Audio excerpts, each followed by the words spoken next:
ನಮಸ್ಕಾರ ನನ್ನ ಪ್ರೀತಿಯ ಸ್ನೇಹಿತರಿಗೆ. ಇವತ್ತು ನಾವು ಬಂದಿದ್ದೀವಿ ನಮ್ಮ ಕುಶಾಲನಗರ ಹತ್ರ ಇರೋ ದುಬಾರೆ ವಾಟರ್ ಫಾಲ್ಸ್ಗೆ. ಈ ಫಾಲ್ಸು ಕುಶಾಲನಗರದಿಂದ 15 ಕಿಲೋಮೀಟ್ರ್ ದೂರದಲ್ಲಿದೆ. ಓನ್ ವೆಹಿಕಲ್ ಅಥವಾ ಆಟೋ ಗಿಟೋ ಮಾಡ್ಕೊಂಡು ಬರ್ಬೋದು. ನಾವು ಇಲ್ಲಿಗೆ ಆಟೋ ಮಾಡ್ಕೊಂಡು ಬಂದ್ವಿ. ಫೈನಲಿ ಆಗಿ ದುಬಾರೆ ವಾಟರ್ ಫಾಲ್ಸ್ನ ತಲುಪಿದ್ವಿ. ನಾನು ಇಲ್ಲಿಗೆ ಬರ್ತಾ ಇರೋದು ಮೊದಲನೇ ಸಲ.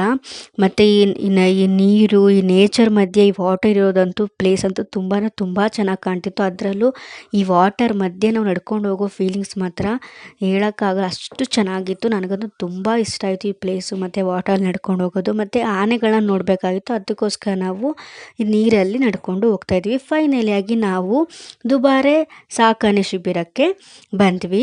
ನೀರು ಜಾಸ್ತಿ ಇದ್ದರೆ ಬೋಟಲ್ಲಿ ಇಲ್ಲಿಗೆ ಕರ್ಕೊಂಡು ಬರ್ತಾರೆ. ನೀರು ಸ್ವಲ್ಪ ಮೀಡಿಯಮ್ ಇರೋದ್ರಿಂದ ನಾವಿಲ್ಲಿ ನೀರೊಳಗಡೆ ನಡ್ಕೊಂಡು ಬಂದ್ವಿ. ಮತ್ತು ಈ ದುಬಾರೆ ಆ ಸಾಕಣೆ ಶಿಬಿರಕ್ಕೆ ನೋಡಬೇಕು, ಆನೆಗಳನ್ನ ನೋಡಬೇಕು ಅಂದರೆ ಒಬ್ಬರಿಗೆ 140 ರೂಪಾಯಿ ಟಿಕೆಟ್ ಇರುತ್ತೆ. ನಾವು ಟಿಕೆಟ್ನೆಲ್ಲ ತಗೊಂಡು ಸ್ವಲ್ಪ ನಡ್ಕೊಂಡು ಬಂದ್ವಿ. ಅದಾದಮೇಲೆ ಒಂದು ಪಾರ್ಕ್ ಥರ ಮಾಡಿರ್ತಾರೆ. ಆ ಪಾರ್ಕ್ ಸುತ್ತಲೂ ಕೂಡ ಆನೆಗಳನ್ನ ನಾವು ನೋಡ್ಬೋದು ಮತ್ತು ಜೊತೆಗೆ ಫೋಟೋಗಳ್ನು ತೊಗೋಬೋದು. ನಮ್ಮ ಅಕ್ಕನ ಮಗನಿಗಂತೂ ಆನೆ ಅಂದರೆ ತುಂಬ ಇಷ್ಟ. ಅವನಂತೂ ಆನೆನ ನೋಡ್ಕೊಂಡು ಅಲ್ಲೇ ನಿಂತ್ಬಿಟ್ಟಿದ್ದ.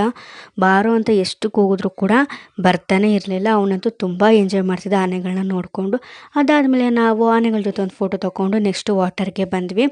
ನಮ್ಮ ಅಕ್ಕನ ಮಗ ಅಂತೂ ನೀರಲ್ಲಿ ತುಂಬ ಎಂಜಾಯ್ ಮಾಡ್ತಾಯಿದ್ದ. ಅದಾದಮೇಲೆ ನಾನು ನಮ್ಮ ಅಕ್ಕನ ಮಗ ಇಬ್ಬರು ಸೇರ್ಕೊಂಡು ನೀರಲ್ಲಿ ತುಂಬ ಮೋಜು ಮಸ್ತಿ ಮಾಡಿದ್ವಿ. ಆಮೇಲೆ ಒಂದು ಫ್ಯಾಮಿಲಿ ಫೋಟೋ ಕೂಡ ತಗೊಂಡ್ವಿ. ನೀವೇನಾದ್ರು ಸಮ್ಮರ್ ಟೈಮಲ್ಲಿ ಯಾವ್ದಾದ್ರು ಒಂದು ವಾಟರ್ ಪ್ಲೇಸ್ಗೆ ಹೋಗಬೇಕು ಫ್ಯಾಮಿಲಿ ಜೊತೆ ಅಂತ ಅಂದ್ಕೊಂಡಿದ್ರೆ ಈ ವಾಟರ್ ಪ್ಲೇಸ್ ಅಂತೂ ತುಂಬ ಚೆನ್ನಾಗಿರುತ್ತೆ. ಒಂದು ಸಲ ಭೇಟಿ ಕೊಟ್ಟು ನೋಡಿ, ನಿಮಗೂ ಕೂಡ ಇಷ್ಟ ಆಗುತ್ತೆ.